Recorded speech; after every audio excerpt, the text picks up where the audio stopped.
Bonsoir à toutes et à tous et bienvenue sur 8 Mont-Blanc, c'est l'heure du journal de la rédaction. Nous sommes le jeudi 27 juin 2019. Voici les titres que nous allons développer.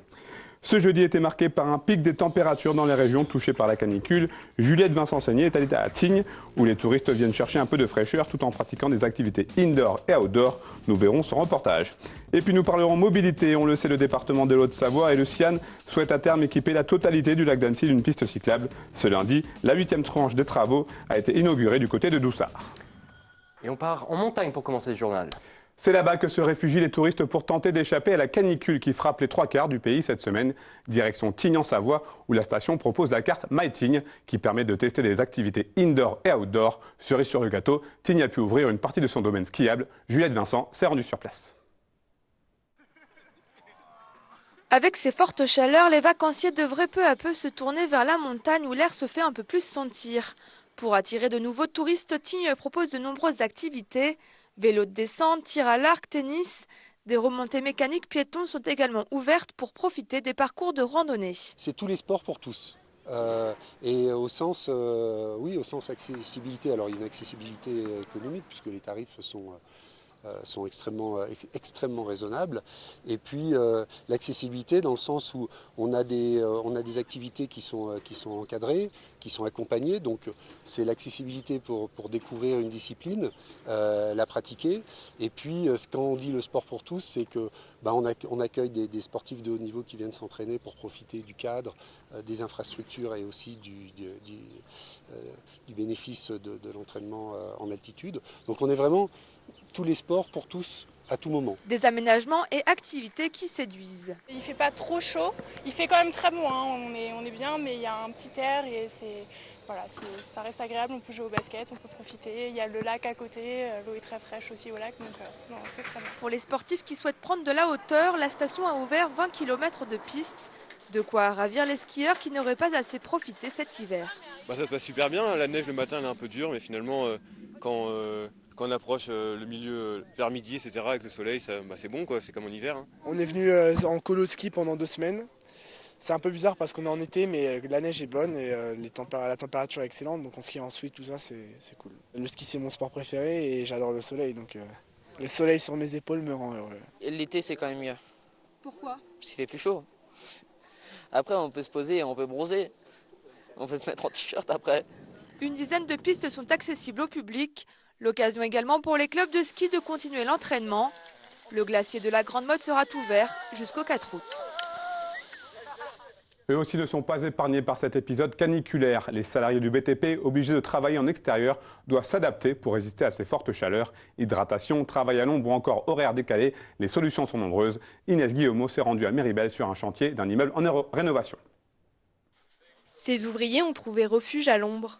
À 8 h du matin, le thermomètre affiche déjà les 25 degrés malgré l'altitude. Une nouvelle journée de canicule se prépare, difficilement. J'ai un thermomètre, donc il était à 38 degrés. J'en ai mis un en plein soleil. Et là, il était à 55 degrés. Et ça cogne, hein, malgré qu'on soit en hauteur. Hein. On s'hydrate, on essaie de travailler dans les parties à l'ombre. Il faut faire avec de toute façon. Faire avec, mais en travaillant plus tôt et en s'hydratant régulièrement. Depuis le début de la canicule, les employeurs sont soumis à des obligations. Ils doivent fournir 3 litres d'eau par jour à leurs ouvriers et aménager leurs horaires.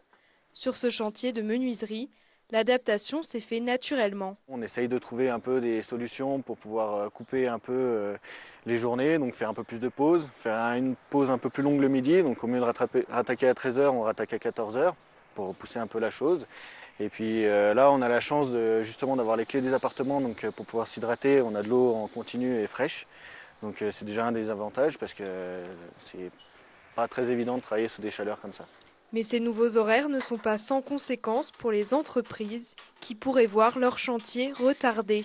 Nous, on est sujette aussi à travailler en montagne avec les estivants, enfin avec les vacanciers. Donc à partir du début juillet, on ne peut plus tellement travailler parce qu'il y a du monde dans les appartements. Donc on va essayer de travailler essentiellement beaucoup le matin. Ce n'est pas vraiment ce qu'on avait pensé. Et, on est tributaire du temps, donc on s'adapte. Le chantier devrait se poursuivre en horaire décalé, au moins jusqu'à la fin de semaine.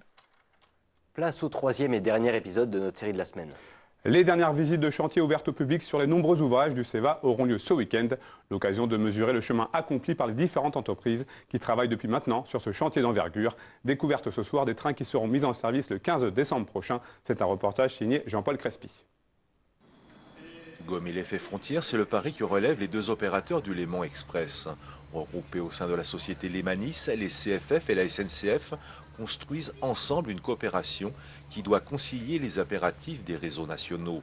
Si les deux entreprises ont des cultures et une histoire différentes, leur but est de faire converger leurs pratiques pour garantir un niveau correct de qualité et de ponctualité.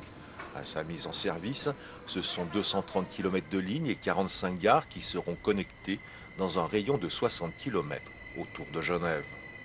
C'est un projet extrêmement complexe. C'est le plus grand RER transfrontalier sur 2 systèmes de sécurité, avec une nouvelle flotte, avec un personnel qui va être formé spécialement pour ce réseau. Je pense que beaucoup de travail est à faire. J'ai beaucoup de respect de ces travaux qui restent à faire et on n'est jamais à l'abri d'un imprévu de dernière minute qui n'ont pas pu être planifiés. Pour le Léman Express, chaque pays a choisi son propre matériel roulant capable de supporter les électrifications différentes de part et d'autre de la frontière. 40 trains seront compatibles avec les réseaux suisses et français afin de voyager par exemple depuis Coppet jusqu'à Évian-les-Bains, Annecy ou Saint-Gervais sans changer de train. Seul le conducteur suisse arrivant de Genève cédera sa place à un confrère français, à Annemasse. Pour moi, c'est un peu un départ d'une histoire ferroviaire de cette région, puisque je pense qu'en tant qu'axe structurant le Léman Express, ces prochaines années pourra être développé, pourra être un outil des futures générations aussi, pour changer complètement les modes de mobilité de cette région. Et là, c'est un départ le 15 décembre, mais ce n'est pas la fin. J'espère que c'est un départ qui permettra d'évoluer vers un véritable transport régional sans frontières, qui intégrera l'ensemble des acteurs, l'ensemble des lignes d'apport, l'ensemble des infrastructures, finalement une façon de vivre. Aujourd'hui, la mobilité est souvent au centre d'une réalité de vie, est un élément clé. Et je pense que la mobilité durable et la mobilité douce et la mobilité par transport public sont les composants du futur pour qu'une métropole comme le Grand Genève puisse fonctionner. Un billet unique doit permettre par exemple de voyager entre Annecy et Genève en incluant les transports locaux.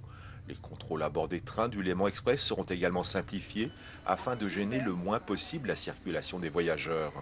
Le 15 décembre 2019, le Léman Express deviendra réalité pour une mobilité dans l'arc lémanique douce et apaisée. Et j'ajoute que la gare d'Annemasse sera ouverte au public samedi et dimanche. Les travaux s'enchaînent et se poursuivent autour du lac d'Annecy. Vous le savez, la voie verte s'étend tout autour du lac. En ce début de semaine, un nouveau tronçon de l'aménagement cyclable a été mis en service après 1 an de travaux. Cette 8e tranche aura coûté au total 2,6 millions d'euros. Les précisions d'Emmanuel Jaude et Camille Rivollet. Faire le tour du lac d'Annecy à vélo sans côtoyer les voitures est un vieux rêve. Mais pourtant, aujourd'hui, pas si loin d'être réalisé. Ce lundi, le département, accompagné du syndicat mixte du lac d'Annecy, ont en effet célébré la mise en service de la 8e tranche de travaux d'aménagement cyclable de la rive Est. 1 an de travaux pour 2 km réalisés entre Vertier et Glières, le tout en essayant de se fondre dans le rythme de vie local.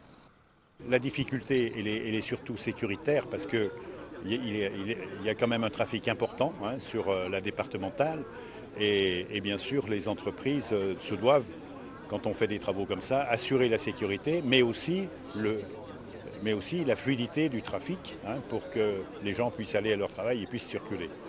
2,6 millions d'euros ont donc été nécessaires pour une voie cyclable pérenne et respectueuse des différents milieux traversés. Et Dieu sait que la réserve qui est juste derrière nous compte pour nous et compte aussi pour tous les habitants de cette commune.